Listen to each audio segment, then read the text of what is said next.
சின்ன மருமகள்ல அடுத்து என்ன நடக்க போகுது அப்படின்னு பார்த்தீங்கன்னா, இங்க பார்த்தா சேதுவுக்கு தெரிஞ்சிருது போஸ் வந்து மருந்து எடுக்கல அப்படின்னு சொல்லிட்டு, வேகமா வந்துட்டு நைட்டு வந்து விடிய காலையில வந்துட்டு தமிழ் வந்து காலேஜுக்கு கிளம்பிக்கிட்டு இருக்காங்க வேலைக்கும் போறதுக்காக. சேது வெளியே நின்னுட்டு, "ஒரு நிமிஷம் இரு, நான் உங்ககிட்ட ஒரு முக்கியமான விஷயம் பேசணும்" அப்படின்னு சொல்றாரு. "என்னங்க பேசணும்?" அப்படின்னு தமிழ் கேட்கவும், "நீ காட்டுக்குள்ள மருந்து எடுக்க போனியே, நீ மருந்து எடுக்கலையா? என்னாச்சு? நீ கீழே மயக்கம் போட்டு விழுந்தியே, என்ன நடந்துச்சு?" அப்படின்னு சேது வந்து அடுத்தடுத்து கேள்வி கேட்குறாரு. தமிழுக்கு ஒரு மாதிரி குழப்பமாயிருது. இவர் எதுக்கு இம்பட்டு கேள்வி வரிசையா அடுக்குறாருன்னு தெரியலையே, என்ன ஆச்சு அப்படின்னு சொல்லிட்டு தமிழ் யோசிச்சுக்கிட்டு இருக்காங்க. "எதுக்கு இப்போ இதெல்லாம் கேட்குறீங்க?" அப்படின்னு சொல்லிட்டு தமிழ் சொல்லவும், "இல்ல, எனக்கு என்னமோ போஸ் மருந்து எடுத்ததுல ஒரு சந்தேகம் இருக்கு, நீ தான் மருந்து எடுத்தியா?" அப்படின்னு சேது கேட்குறாரு. "எதுக்கு இதெல்லாம் பத்தி கேட்டுக்கிட்டு இருக்கீங்க?" அப்படின்னு சொல்லிட்டு தமிழ் அப்படியே மழுப்புறாங்க. "உண்மையை சொல்லு" அப்படின்னு சொல்லிட்டு சேது மிரட்டவும், "ஆமாங்க, நான் தான் மருந்து எடுத்தேன். காட்டில் போயிட்டு நான் தான் அந்த வண்டுகிட்ட இருந்து மருந்தெல்லாம் எடுத்துட்டு வெளியே வரும்போது, இப்போ என்னை யாரோ தலையில் அடிச்சு போட்டுட்டு என்கிட்ட இருந்த மருந்து எடுத்துட்டு போயிட்டாங்க. வந்து பார்த்தா போஸ் தான் மருந்து எடுத்ததா சொன்னாங்கங்க" அப்படின்னு சொல்லும்போது சேதுவுக்கு அப்படியே அதிர்ச்சியாகி நிற்கிறாரு. "என்ன சொல்ற? இதை நீ முன்னாடியே சொல்லியிருக்கலாம்ல" அப்படின்னு சேது சத்தமா கேட்குறாரு. "இதை சொன்னா யாருங்க நம்புவா? என்ன ஆதாரம் இருக்கு?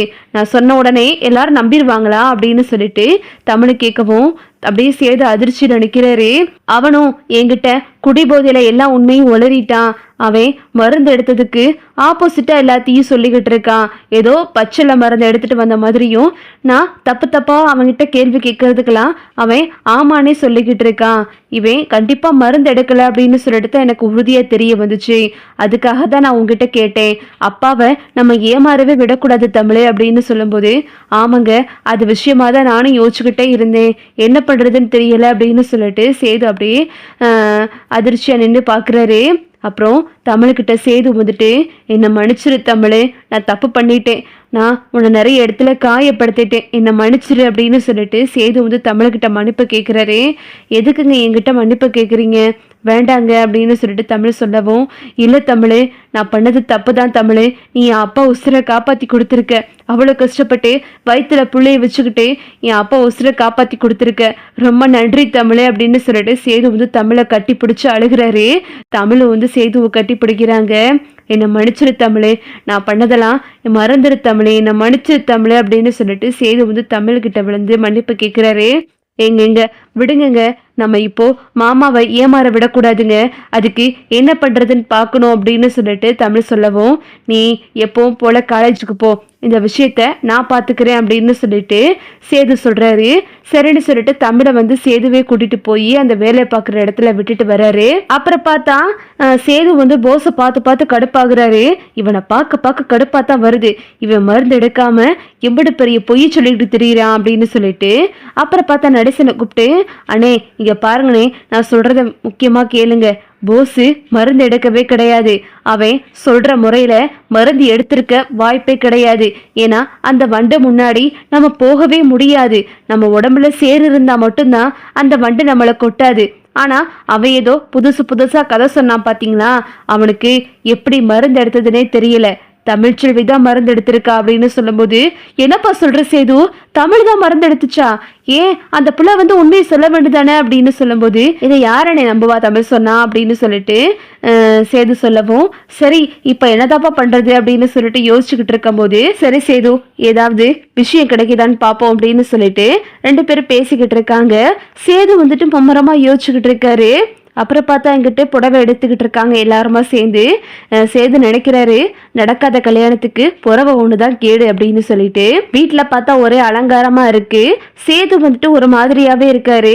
ராஜவங்க வந்து, "என்னையா சேது ஒரு மாதிரியா இருக்கு?" அப்படின்னு கேட்கவும், "ஒன்றும் இல்லைப்பா" அப்படின்னு சொல்லிட்டு சேது மழுப்பிடுறாரு. சேது வந்துட்டு சிறுமலை கிராமத்துக்கெல்லாம் ஃபோன் பண்ணி கேட்குறாரு. அங்கே வந்துட்டு இந்த மாதிரி எந்த தகவலுமே அவருக்கு கிடைக்கல. அப்புறம் பார்த்தா நாளைக்கு மறுநாள் போஸுக்கு கல்யாணம். எல்லாம் வீட்டில் பரபரப்பாக வேலையெல்லாம் நடந்துகிட்டு இருக்கு. இங்கிட்ட ஈஸ்வரி சித்ராவும் ரொம்ப சந்தோஷமா இருக்குங்க. போஸ் வந்துட்டு ரொம்ப ஹாப்பியாக இருக்கான். அம்மா நாளைக்கு எனக்கு கல்யாணம் நடக்க போதாமா அப்படின்னு சொல்லிட்டு, ஆமாண்டா அதுக்குள்ளே ஏதாவது கூறுகட்டத்தனமா பண்ணி வச்சு தொலைஞ்சிடாத, ஒரு நாள் பொழுதுடா எதுவும் பண்ணிடாத அப்படின்னு சொல்லிட்டு ஈஸ்வரி வந்து சொல்லிக்கிட்டு இருக்கு. அப்புறம் பார்த்தா மறுநாள் வந்துட்டு வீட்டில் கல்யாண ஏற்பாடெல்லாம் நடந்துக்கிட்டு இருக்கு. காவியா அப்புறம் இந்த சிற்றரசி எல்லாரும் வந்துட்டு பொண்ணு வீட்டில இருந்து வீட்டுக்கு வந்துடுறாங்க. இங்கே பார்த்தா எல்லாரையும் வரவேற்றுக்கிட்டு இருக்காங்க. சரி சரி சீக்கிரமா கிளம்புங்க அப்படின்னு சொல்லிட்டு ராஜாங்க சொல்றாரு. அப்புறம் போஸ் வந்துட்டு இந்த காவியா வந்து பார்த்துட்டு, இந்த காஸ்டியூம் உங்களுக்கு நல்லா இல்லை, வேற எதை மாற்றுங்க அப்படி இப்படின்னு சொல்லிட்டு இந்த காவியா வந்து அதை மாற்ற சொல்லிக்கிட்டு இருக்காங்க. அப்புறம் பார்த்தா காவியாவும் வந்துட்டு கிளம்பி ரெடி ஆயிட்டு 2 பேரும் மணமேடையில வந்து உட்கார்ந்துருக்காங்க. போஸுக்கு ஒரே பதட்டமா இருக்கு, இந்த கல்யாணம் மட்டும் நடந்துடவே கூடாது அப்படின்னு சொல்லிட்டு இங்க பார்த்தா கல்யாண ஏற்பாடெல்லாம் நடந்துகிட்டு இருக்கு. போஸுக்கு திடீர்னு ஒரு ஃபோன் வருது. எங்க ஒரு நிமிஷம் நீங்க காலேஜுக்கு வரீங்களா அப்படின்னு சொல்லிட்டு தமிழ் கேட்குறாங்க.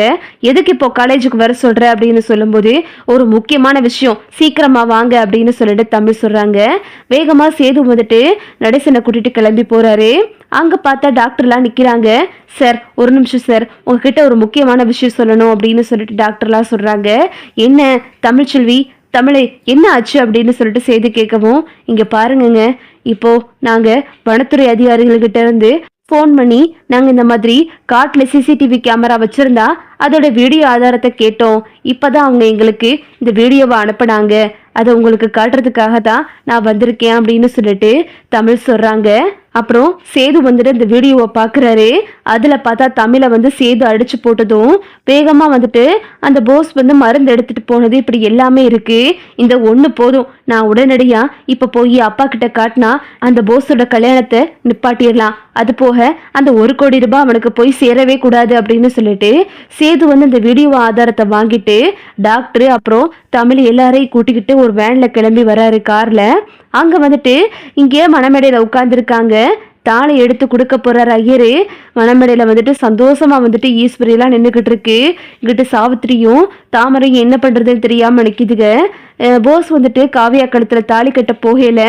கரெக்டா சேது டாக்டர் எல்லாரும் வந்துடுறாங்க. ஒரு நிமிஷம் நிப்பாட்டுங்க அப்படின்னு சொல்லிட்டு சேது சொல்றாரு. அப்பா ஒரு நிமிஷப்பா, நீங்க நினைக்கிற மாதிரி போஸ் ஒன்றும் உங்களை காப்பாத்தலப்பா அப்படின்னு சொல்லிட்டு சேது உண்மையை உடைச்சிடுறாரு. என்ன சேது சொல்ற, இப்ப வந்து என்னென்னமோ பேசிக்கிட்டு இருக்க அப்படின்னு சொல்லும் போது, ஒரு நிமிஷம் சின்னம்மா, நீங்க ஒன்றும் உங்க பிள்ளைக்கு வக்காலத்தை வாங்கிட்டு வந்துடாதீங்க, பேசாம இருங்க அப்படின்னு சேது ரொம்ப கோவமா சொல்றாரு. அப்புறம் பார்த்தா சேது வந்து வேகமா அந்த வீடியோ எடுத்து ராஜாங்கத்துக்கிட்ட காட்டுறாரு. இதை பார்த்துட்டு ராஜாங்கம் அதிர்ச்சி ஆயிடுறாரு. என்னையா சேது இதெல்லாம் அப்படின்னு. ஆமாப்பா இதுதான் உண்மை, தமிழ்ச்செல்விதான் மருந்து எடுத்துட்டு வந்தது, வேற யாருமே மருந்து எடுக்கல, தமிழ்கிட்ட இருந்து இந்த பைய புடுங்கிட்டு வந்துட்டான்ப்பா அப்படின்னு சொல்லிட்டு சேது வந்து எல்லாத்தையும் சொல்லவும், இது கிட்ட ராஜாங்க வந்து போஸை போட்டு அடிச்சு போடுறாரு. அப்படி ஈஸ்வரி வந்து அதிர்ச்சியாகி நிற்கிது. அந்த காவியாவும் இப்படிப்பட்ட ஒரு பொய் ஃப்ராடு கூடலாம் என்னால் வாழ முடியாது அப்படின்னு சொல்லிட்டு அந்த பொண்ணு கிளம்பி போயிடுறாங்க. தமிழ்கிட்ட வந்து ராஜாங்க வந்து என்னை மன்னிச்சிருமா, நீ இப்படி பெரிய காரியத்தை அசால்ட்டா பண்ணிட்டு நீ எதுவுமே சொல்லலையம்மா அப்படின்னு சொல்லும்போது, நான் சொன்னா யாரம்மா நம்பவா, எதுக்குமே ஒரு ஆதாரம் வேணும்ல அப்படின்னு தமிழ் சொல்லவும், ஆமாம்மா அப்படின்னு சொல்லிட்டு ராஜாங்க வந்து தமிழை கையெடுத்து கும்பிடுறாரு. போலீஸ் எல்லாம் வந்து போஸை அரெஸ்ட் பண்றதுக்காக வந்திருக்காங்க. இதை பார்த்துட்டு ஈஸ்வரி வந்து கதறுது. ஐயோ என்னது இப்படி ஆயிருச்சு அப்படின்னு சொல்லிட்டு. இதுதான் அடுத்தடுத்து நடக்க போகுது. ஓகே விவோஸ், இந்த வீடியோ உங்களுக்கு பிடிச்சிருந்தா லைக் பண்ணுங்க, ஷேர் பண்ணுங்க, மறக்காம நம்ம சேனலை சப்ஸ்கிரைப் பண்ணிக்கோங்க. தேங்க்ஸ் ஃபார் வாட்சிங்.